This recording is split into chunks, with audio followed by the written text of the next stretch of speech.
The absolute second that footage started playing, I knew right away we were looking at something completely different. I mean, it wasn't just another typical Spider-Man adventure trying to dazzle us with bigger action scenes and louder explosions. No, there was something incredibly subtle, something brilliant hiding beneath every single frame. It's exactly the kind of intricate layering Marvel absolutely loves doing when they want to invite us to start connecting the dots months before anything is actually released. So what looks like a standard action-packed thrill ride, it's actually a massive, complex puzzle that I have literally just spent hours decoding, frame by agonizing frame. And honestly, the deeper I scrutinized the material, the more it became crystal clear that every single shot is quietly revealing pieces of a much larger and honestly, a much darker story. Let's dive right into this deep breakdown together, because what looks like a simple return for our favorite wall crawler is actually the secret beginning of an entirely new era. Okay, so I want to start my detective journey by directing your attention to a blink and you miss it detail. Seriously, if you look at this seemingly normal, everyday shot and specifically pay attention to the background decoration, right there, tucked away in the corner, there's a pizza shop logo. Now, at first glance, yeah, it feels like nothing more than random set dressing, right? Just the kind of urban texture you totally expect in a busy, gritty New York City scene. But we know better than to take absolutely anything at face value. What is hiding in plain sight is usually the most important piece of the entire puzzle.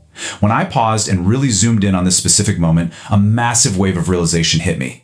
Because that logo, it is absolutely not just a random design choice. It is a one-to-one identical match to the famous pizza place connected to the much older Spider-Man films. You know, the ones, the absolute classic era, where Peter Parker was just desperately trying to balance his chaotic superhero life while struggling to keep a mundane job as a delivery boy. For longtime fans like us, seeing that exact imagery instantly unlocks just years and years of nostalgia. But here's the thing. Marvel rarely, if ever, includes details like that just for a quick sentimental smile.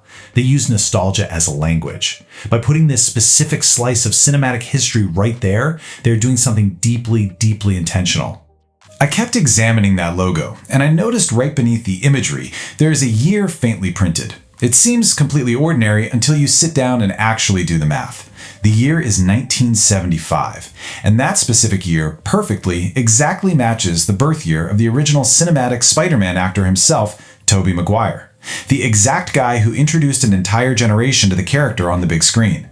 Suddenly, this scene entirely stops feeling like a fun little Easter egg and starts feeling like a deliberate, carefully crafted message from the creators. It is definitive proof that they are heavily honoring the past, quietly reminding us exactly where Spider-Man came from before they unleash the entirely new direction he is about to go. And as I kept digging, another fascinating detail just kind of appeared out of nowhere. There is a hotel shown only very briefly in the background, but its name immediately caught my attention. It is named after one of Marvel's most incredibly powerful golden heroes, the Sentry.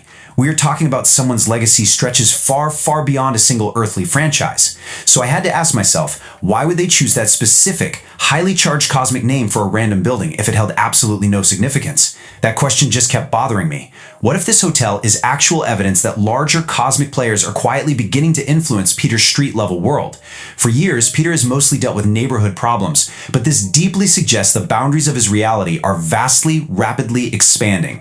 Then comes a moment that completely stopped me in my tracks. There's this sequence where everything appears completely frozen in place. And when I meticulously scoured those frozen figures in the background, I finally found him.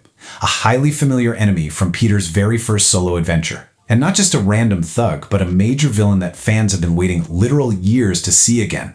Since that first film, his absence has felt incredibly deliberate.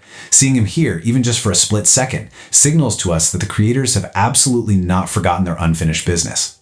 I have found definitive proof of long-waiting storylines that are finally, undeniably, getting their massive payoff. Section 1, the 4-year gap and a mature Peter. So, to really understand how all of this fits into the timeline itself, I spotted a very subtle, fleeting detail during a scene involving Peter's former friends and their academic lives. There is a clear, written reference to them entering their final semester before graduation. I methodically broke down the math on this. If his friends are already approaching their final semester of college, then a highly significant amount of time must have passed since the events we last witnessed. By my exact estimation, we are looking at nearly a 4-year time jump. I mean, really think about what that profoundly means for our hero for a second. A 4-year gap for a Peter Parker who has been entirely forgotten by the entire world. 4 years of deep, crushing isolation. 4 years of rebuilding his identity from absolute scratch. This time jump allows the narrative to present a version of him we have never truly seen before. A mature Peter, a hardened Spider-Man who has spent every single day carrying the heavy burden of complete anonymity. But then you have to wonder, how does someone even survive that kind of profound, lingering loneliness without losing their mind? Well, I discovered a heavy hint. It turns out Peter is using a brand new artificial intelligence system, complete with a fresh name. Now, this isn't just a simple upgraded version of his old tech. This raises massive, genuinely unsettling questions for me. Who actually created it? Is he just desperately trying to rebuild his lost support structure? Or is he creating a deeply dangerous psychological dependency? Because let's face it, when you lose absolutely everyone who ever loved you, talking to a machine might literally be the only comfort you have left in the world. Section 2. Dangerous Technological Legacies. Speaking of dangerous dependency, I really want to shift our investigation toward another absolutely critical sequence. We see this powerful figure in human form attempting to regulate immense strength and uncontrollable anger using highly advanced technology. I looked incredibly closely at the intricate device strapped to this figure. The device clearly bears the faded logo of a famous company whose founder is famously deceased. We are talking ghosts of the past here, giving off major Stark or Osborn vibes. Yet, despite the founder's absence, their technology is still out there in the wild, helping people survive impossible situations. But we all know how this goes. They love transforming today's solutions into tomorrow's massive problems. This machine, designed to control immense power, is a lingering technological legacy, and if it falls into the wrong hands, past heroes' inventions will absolutely continue to shape and potentially threaten the fragile world Peter currently lives in.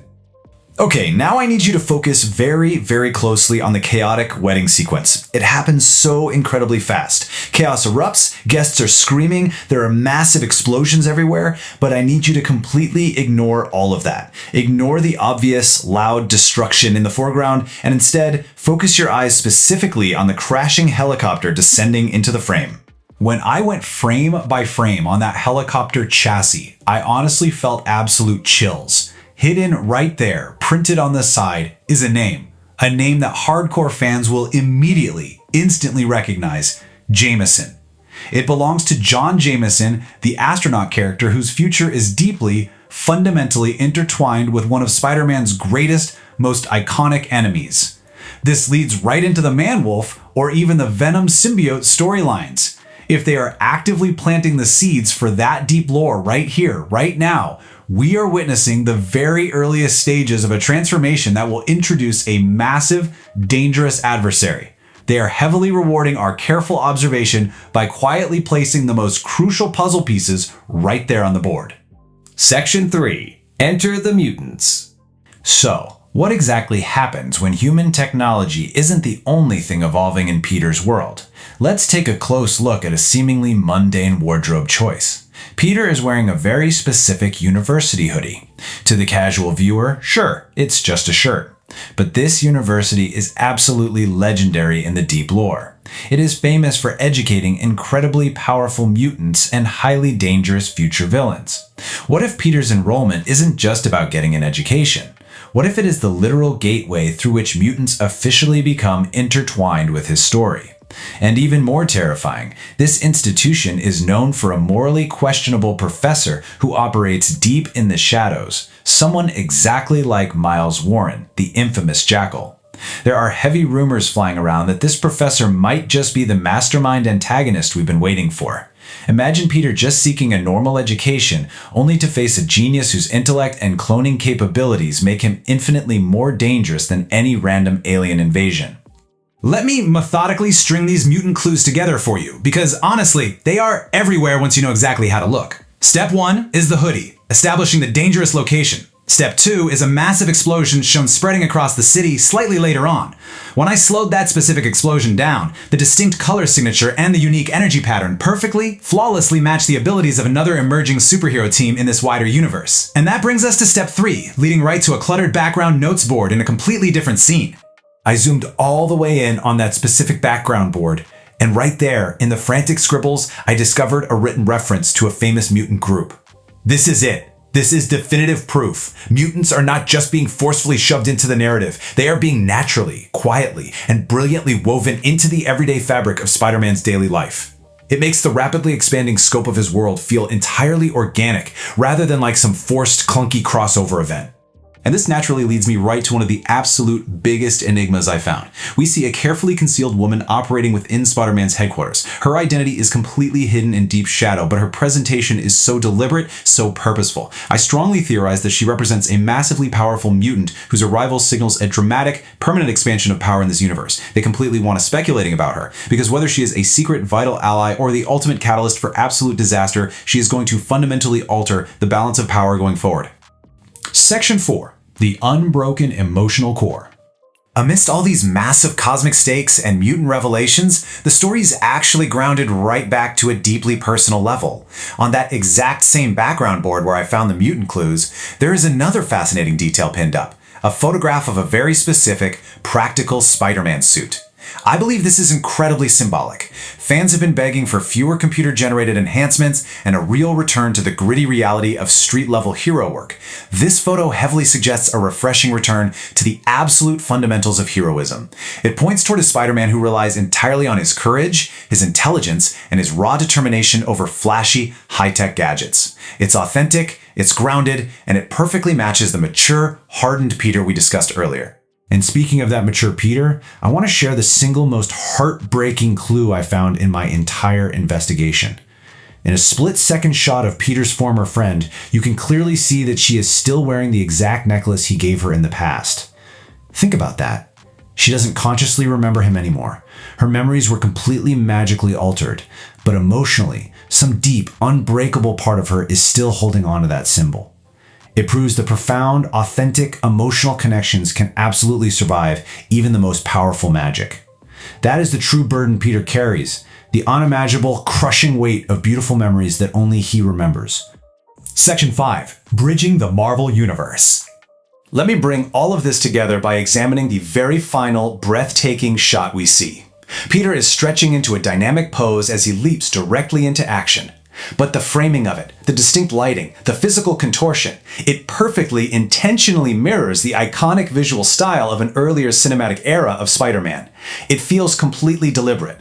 It represents a hero standing firmly at the exact intersection of a rich, celebrated past and a boundless, uncharted future. They are showing us exactly who he was, while actively hinting at the massive scale of who he is about to become. When I tie every single one of these hidden clues together, the nostalgic 1975 pizza logo, the devastating 4-year gap of total isolation, the creeping organic introduction of mutants, the terrifying technological legacies of deceased founders, and of course, that deeply heartbreaking necklace, my overarching theory becomes completely undeniable. This story is absolutely not simply another Spider-Man adventure. It is a bridge, a vital bridge connecting forgotten relationships, crossing over into entirely new mutant territories, and elevating the grounded, relatable humanity of Peter Parker right into the vast, overlapping future of incredibly complex storytelling. I have shown you the clues that are hiding right there in plain sight, but the absolute brilliance of this roadmap is that it heavily, heavily rewards the obsessed observer. We've peeled back the intricate layers of the pizza box, the university hoodie, the helicopter crash, and the frozen timeline. But I guarantee you, there is vastly more waiting to be found. If this much deep lore, rich history, and massive future setup is densely packed into just a few moments, I have to ask you, what else is hiding in the shadows that we haven't even seen yet? Keep your eyes wide open, because Peter Parker's universe is about to explode in ways we can barely even begin to imagine.